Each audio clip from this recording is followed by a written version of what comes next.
Hey guys, what's up? I'm Erin and welcome back to the channel. What if I told you that just 5 years of intense savings could change your entire retirement? No, you don't have to max out your 401k for every single year of your working career, but for a short stretch, if you go really hard, it can change your life. Today, I'm going to walk through exactly how the new 2025 contribution limits work, who actually maxes out their 401k, and how short bursts of savings at any age can seriously move the needle. Let's dive in. Let's break down what the IRS allows you to contribute to your 401k in 2025. If you're under the age of 50, you can contribute up to $23,500. If you're age 50 to 59 or 64 and older, you can contribute $31,000. That includes a $7,500 catch-up. And if you're between the ages of 60 and 63, there is a special supercharged catch-up, and you can contribute a total of $34,750 for the year. And that boost is all thanks to the Secure 2.0 Act. Quick note here, to qualify for that super catch-up, that $11,250 on top of the regular contribution amounts, you have to be either age 60, 61, 62, or 63 on December 31st of the year. These limits typically apply across all Roth 401ks, traditional 401ks, 403bs, 457s, and the federal TSP. And these numbers are indexed for inflation, so they tend to increase over time. And I get it. These are aggressive saving targets because not everyone can easily stash away 20 or 30 grand a year. But that is actually the point of this video. What if for a few years of your working career, you pushed hard? Maybe you don't have kids yet, maybe you're living at home, maybe you just have a low cost of living lifestyle. I'm not talking about doing this forever, just for a short, focused stretch. This could entirely change your retirement. Let's quickly touch on the difference between a traditional 401k and a Roth 401k, because the tax treatment is a big deal. If you're using a traditional 401k, you're contributing pre-tax dollars, so you're getting a tax break today. That means you have a lower taxable income today. Here, your money gets invested and gets to grow tax deferred, and then once you reach retirement age and start to make your withdrawals, then you pay income tax on those withdrawals. On the other hand, if you use a Roth 401k, you're contributing after-tax dollars. So that means no tax break today. Once you invest that money, it gets to grow completely tax-free. And then once you take your withdrawals in retirement, they come out completely tax-free. And here's a really big bonus. Roth 401ks don't have any required minimum distributions or RMDs. This can really give you greater flexibility and control later on in life. And both of these account types are absolutely wonderful, but they do have their pros and cons. And much of it comes down to, do you want a tax break now or do you want a tax break later? And I always like to say this, if you end up in the same exact tax bracket in retirement that you were in during your working years, it doesn't matter which one you choose, the tax will be the same. But it's just nice to know how these work so you can choose the one that suits you best. According to Vanguard's 2024 How America Saves report, only 14% of 401k participants maxed out their contributions in 2023. And while that number may sound small, it makes sense when you think about people having bills and debts and families to support, and maybe they just don't have the margin in their income to save that much every single year. But here's something interesting. Among the people who did max out their 401k, 53% earned over $150,000 a year, which means 47% earned less than that. So no, you don't need to be a super high income earner to be a high saver. It's about how intentional you are with the dollars that you earn.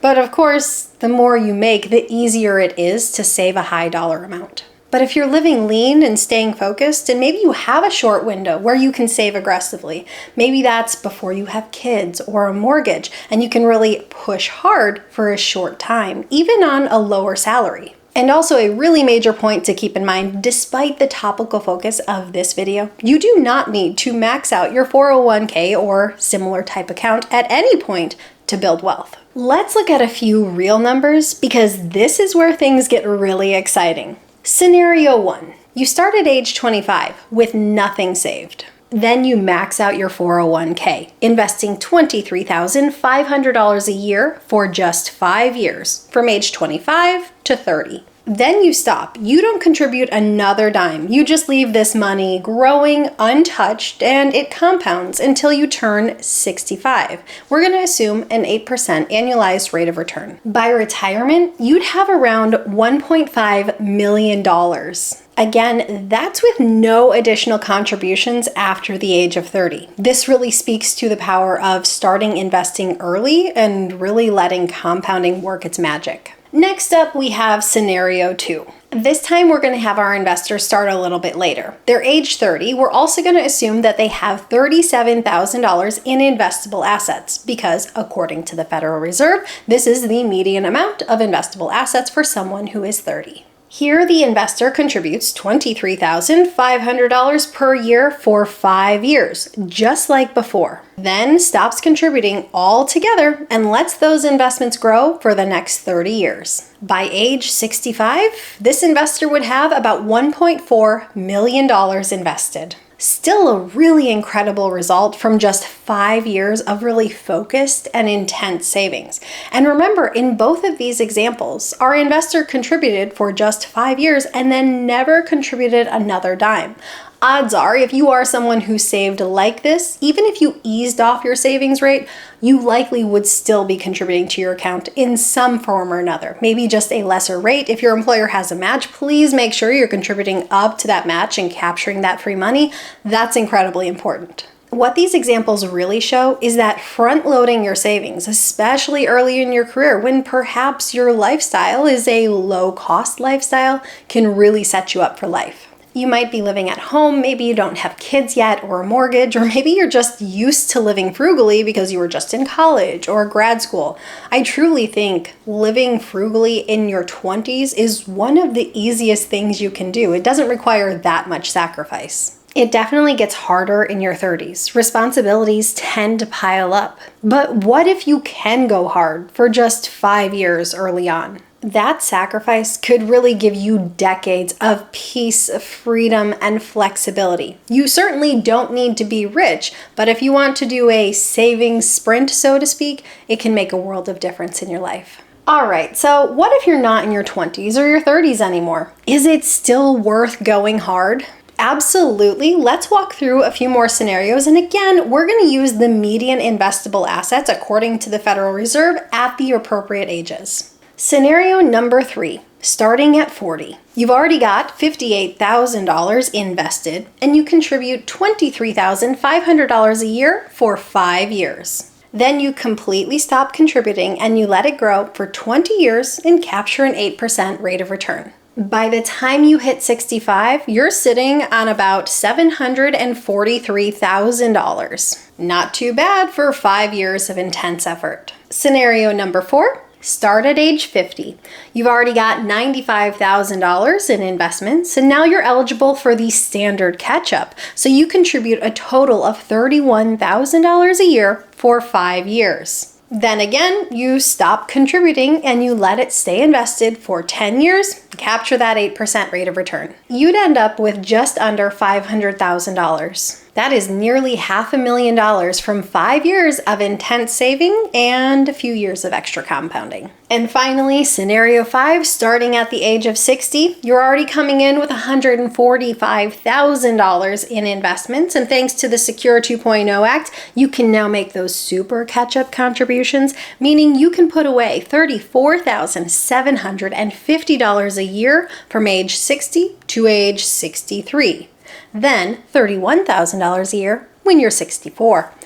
You do this and you let your investments grow for 5 years, capture an 8% rate of return, you would still end up with around $430,000 by the age of 65. So what's the takeaway here? Even if you're starting a little bit later, a short burst of really intense savings and being able to capture a decent return can make a huge difference in how you go into retirement. It's not too late. The window may feel like it's tight, but it's wide enough that you can still make an impact. You can still change how you go into retirement. And I want to be crystal clear on one thing. I am not saying this is easy. I am saying it could be possible with intention and sacrifice, but I am not saying it's easy to do.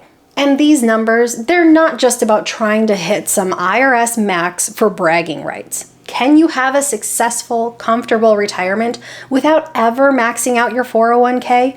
Of course you can. Plenty of people do. It's about consistency, living with intention, and living below your means and following a plan.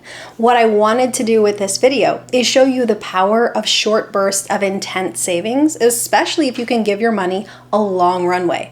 But it is not about being perfect. It's about recognizing that there might be windows in life where you can go hard and taking advantage of them when they're available. But even if you're not maxing out your 401k or similar type account, here's some things you can do. Take advantage of that employer match. It's free money, don't leave it on the table. Gradually increase your contribution rate. Even 1% per year adds up fast. And use catch-up contributions when you're eligible. They exist for a reason and they can make a big difference. So whether you're early on in your career or closing in on retirement, it's not about hitting one specific number. It's about having a plan and being intentional with it. So let me know, have you ever had a sprint season with your savings and your investments? I'd love to hear in the comments down below. I post new videos every single week. If you got anything at all out of this one, please give it a like. If you're new here, please consider subscribing, or if you know of someone who might get something out of this type of content, please consider sharing. I'll see you soon.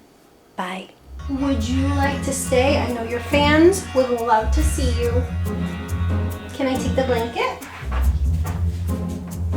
You want to keep the blanket? Okay, I'll move you and the blanket then. So for the people wondering why Peanut isn't in the background, it's because I don't have blankets on the couch when I film, and he doesn't want to give up the blanket. So he gets moved with it, because he's a prince. Here's the day job. This is what we do. Who is calling me?